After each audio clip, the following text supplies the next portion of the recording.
Today, we're going to explore a bunch of different techniques on how to antique cloth and clothing. Stay tuned.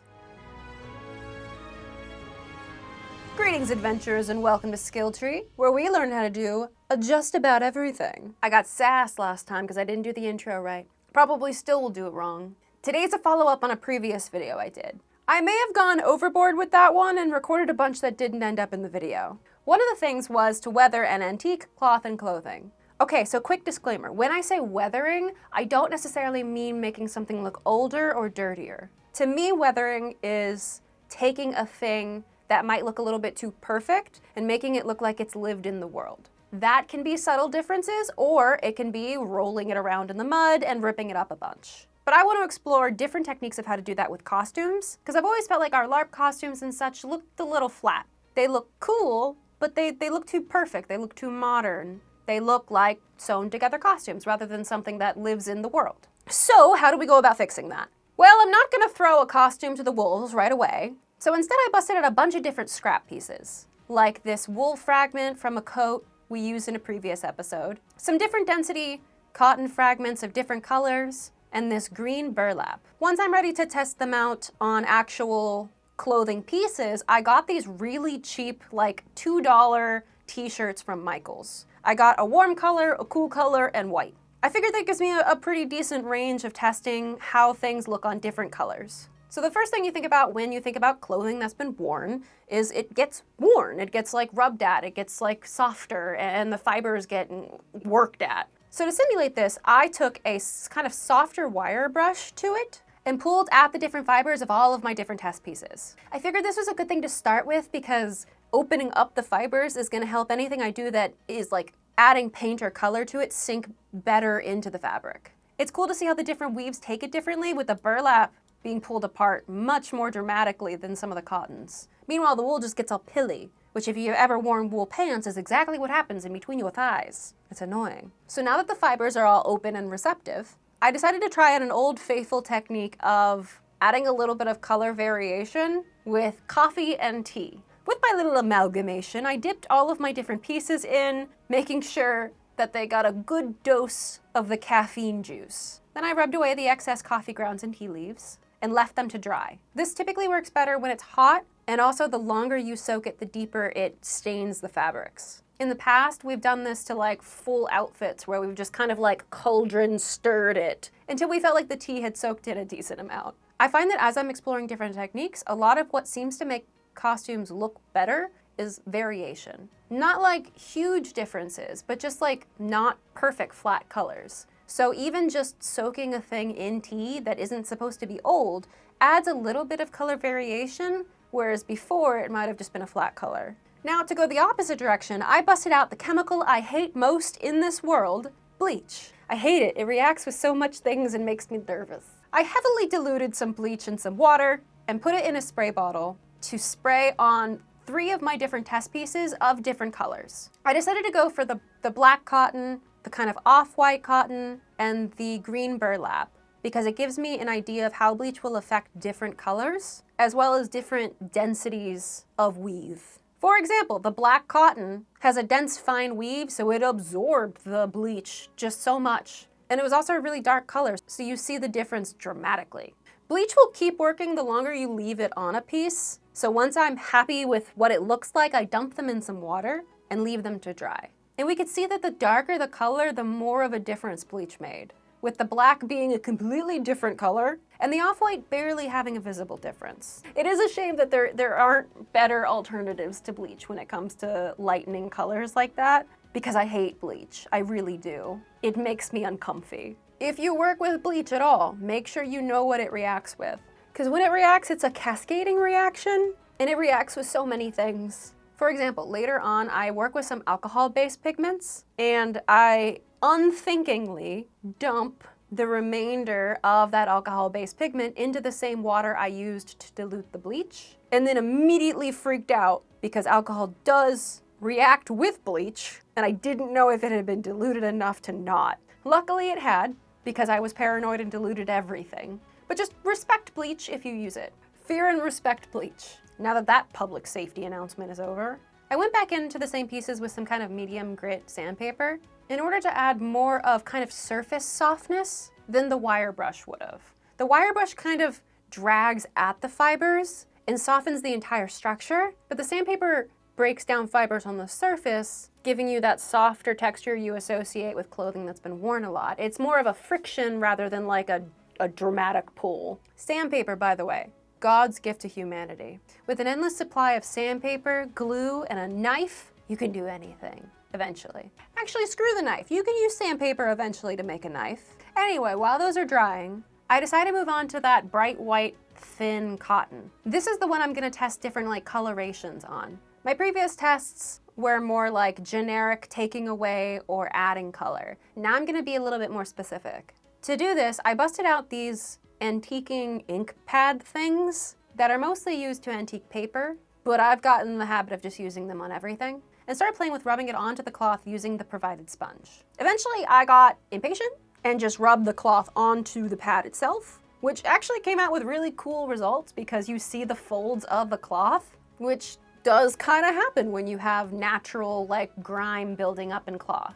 So taking the one that I tea stained versus the one that I just kind of like messed up with those ink pads, it's cool to see the difference between like the overall color change and the more specific kind of like stained look. Since I like the look of catching those fabric folds so much, I took a precision Q-tip, which is my new favorite thing, and went in where the fabric had creased from just being folded and left around, and started to outline it with the different colors. It was around this time that I got frustrated with the pads because they weren't giving me enough pigment on the precision Q-tip that I wanted. So in playing with things previously, I learned a lot more about like pigment and carrier, which is basically like what the color is being held by. So a lot of like the acrylic paints, the carrier is water, so they're water-based. A lot of like wood stain is oil-based. A lot of leather dye is either alcohol or water-based. Once you know what it's based in, you can start to play with it a little bit. So basically, I took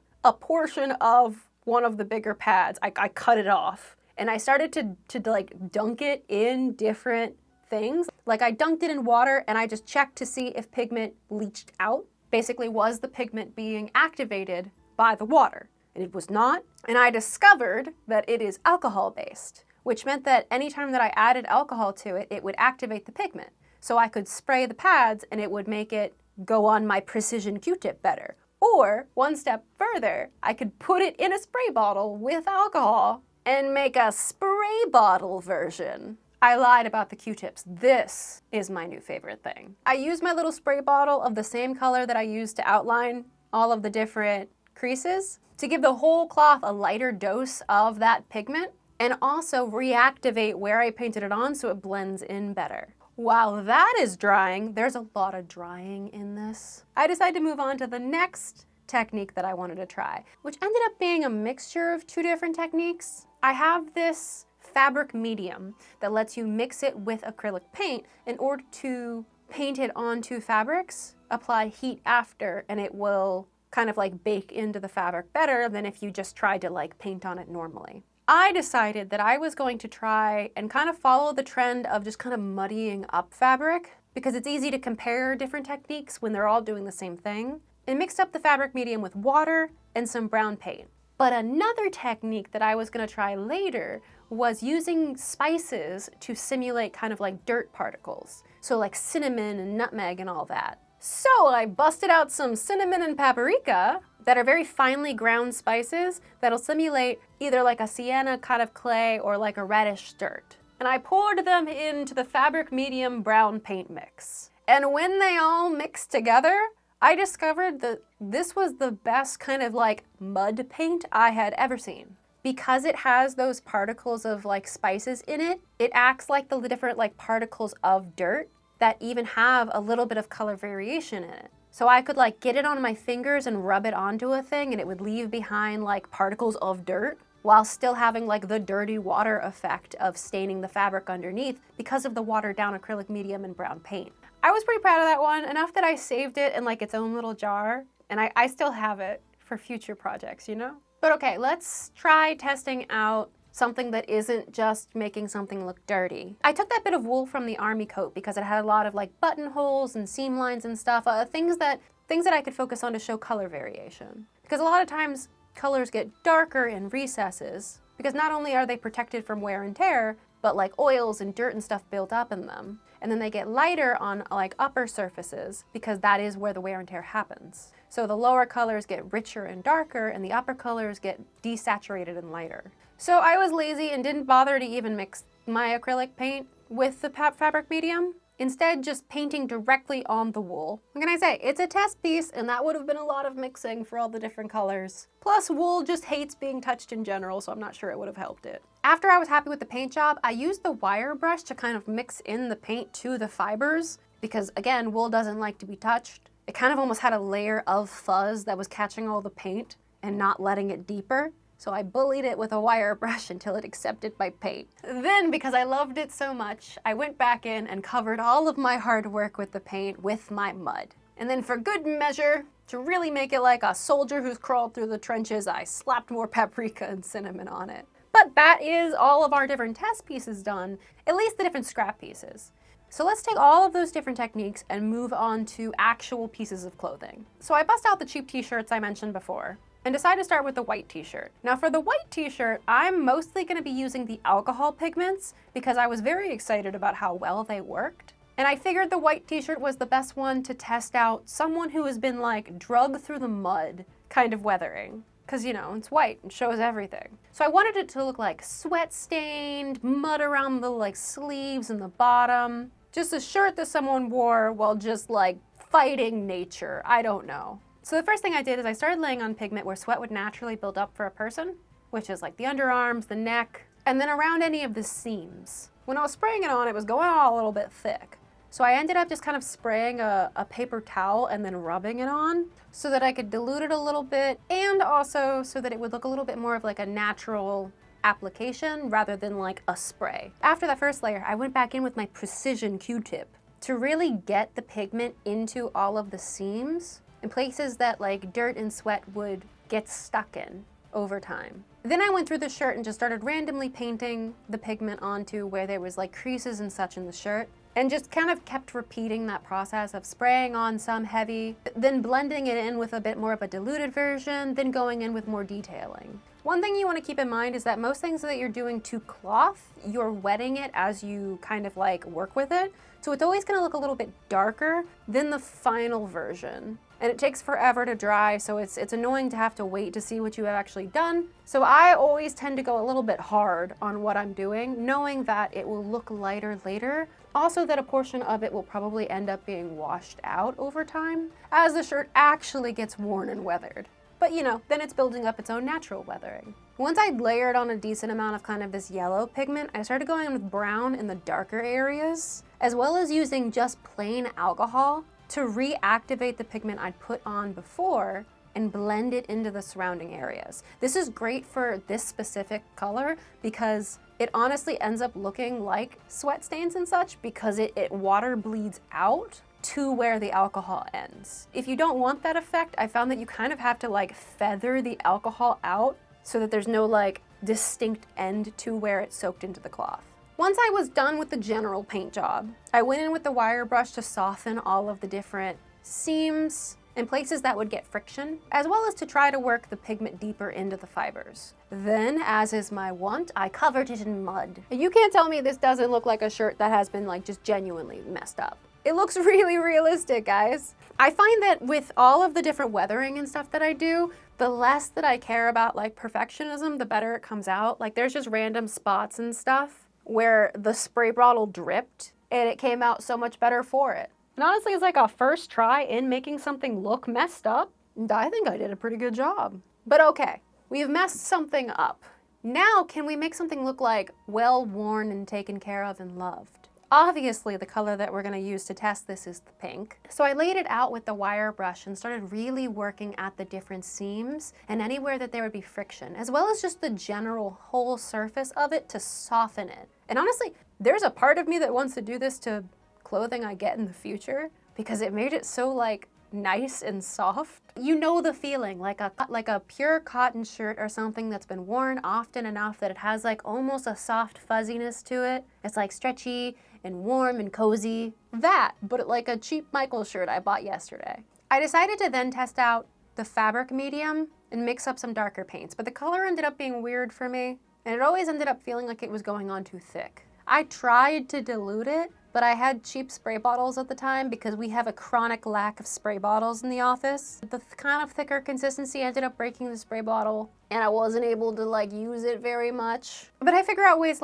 around this later on. For now, the concept remains of just kind of darkening and richening the colors around the seams and any places they would catch. This also kind of creates just a natural eye candy of a little bit of a color vignette where the center of an object is lighter and the kind of like recesses and such are darker, which gives the eye that eye candy. It gives it more visual interest, and we tend to like things that aren't just flat. So even though this isn't like dirt and stuff that's built up there, it still looks nice because our brain sees it following the same rules as other things in the world, even if it's to more of an extreme. Our brain is a tasty little pattern baby. That's a saying, I guess. So while that is drying, I have a lot of things drying. I move on to the final t-shirt, which is the green one.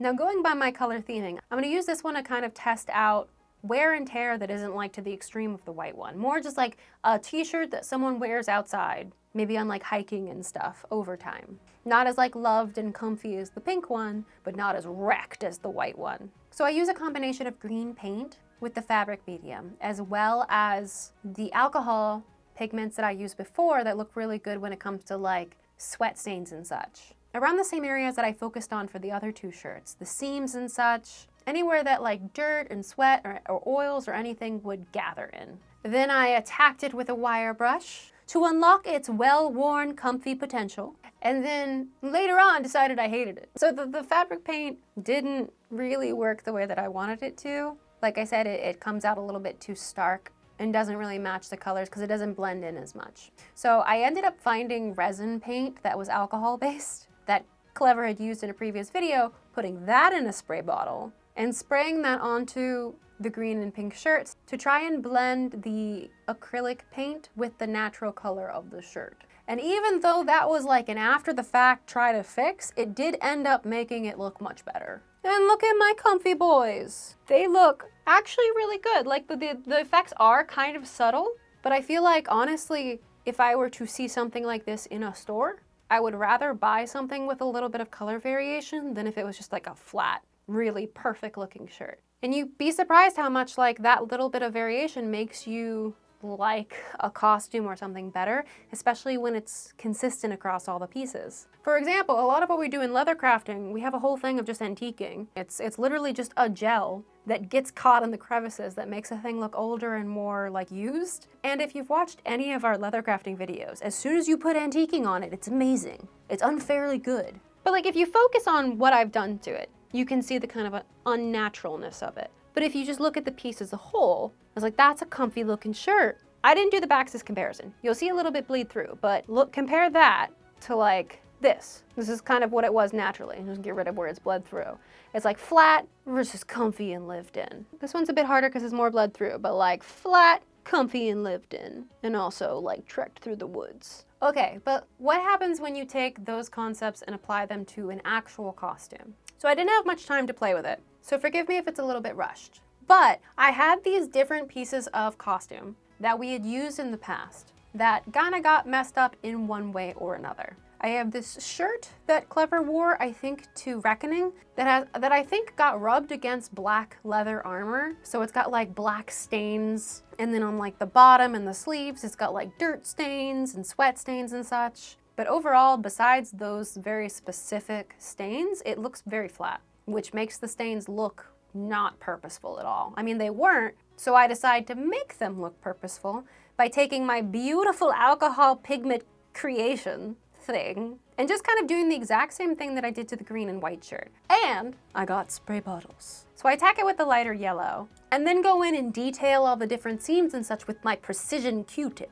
Going in also with some darker brown around the cuffs to blend in where the black has stained it.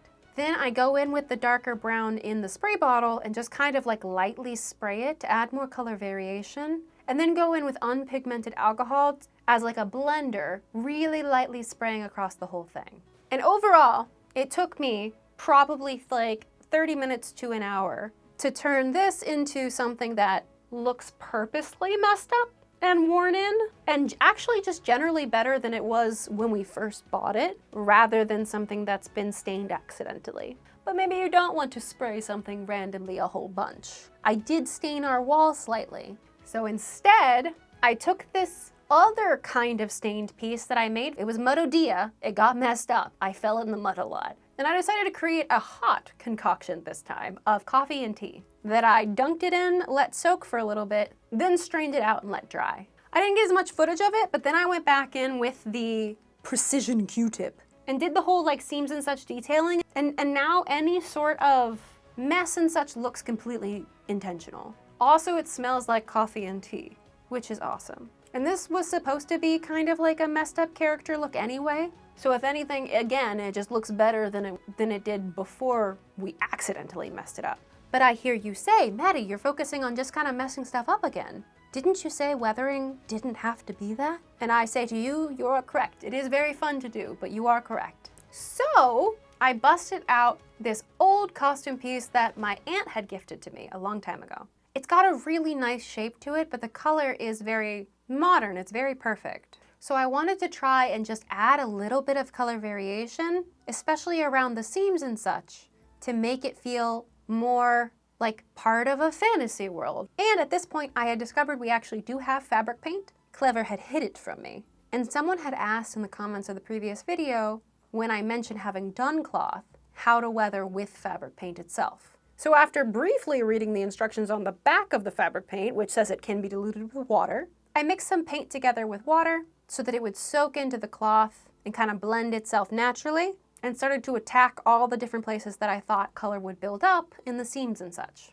Unfortunately, despite having found fabric paint, we don't have black for some reason, so I couldn't make it dark enough. So I ended up going back to acrylic paint just to lay down a layer of like darkened color that I then went over with brown fabric paint so that it didn't desaturate my green, and then the watery green to blend everything together. And immediately, it is so much better. It's difficult to see, I'm sure, on this camera. I'll try to get close-up shots so that you can see it better. But the change is very subtle and it makes such a big difference. All I did was add a little bit of darkness around the seams and it already looks so much less like modern and perfect and more like something I would actually use at a LARP. But there you have it, a bunch of different techniques, a bunch of different tester pieces, and I hope I gave you something that can help you add a little bit more detail to your costumes to the point that they just look lived in and loved and maybe covered in mud and messed up. It is very fun. If you have any more techniques about how to weather costumes, let me know, because we are going to Conquest soon, and as always, we are saving doing our costumes till the very last minute so that it's a freak out, where we try desperately to do everything we can in like a week. So I'd appreciate any pointers. But in the meantime, keep leveling up, you. You made it to the end screen. YouTube loves it when you do that, and it's a fantastic way to support our channel. I feel like I've lost my voice through this video. Another way to support our channel is by joining these people's noble ranks. These are our Patreon members, and we could not do this without them. It's because of them that we have an office and we can actually start to prototype and try out different merchandise and expand what we're doing here. As always, a huge shout out to our Grandmaster tier patrons, Froggy and Familiar T. If you want to join our Patreon, check out the link in the description below. We are actively working to have more and more things on there now that we're starting to settle into our new office. Another way to support our channel is by checking out these videos, which lets YouTube know that you like our content and help support the channel as well. Now, if you don't mind, I have so many costumes to sort and or decide to mess with. Clever's been keeping them in a giant pile, and now we finally have space to like organize and like hang them up and put them in drawers and stuff. I've got a big job ahead of me. Wish me luck. Cheers.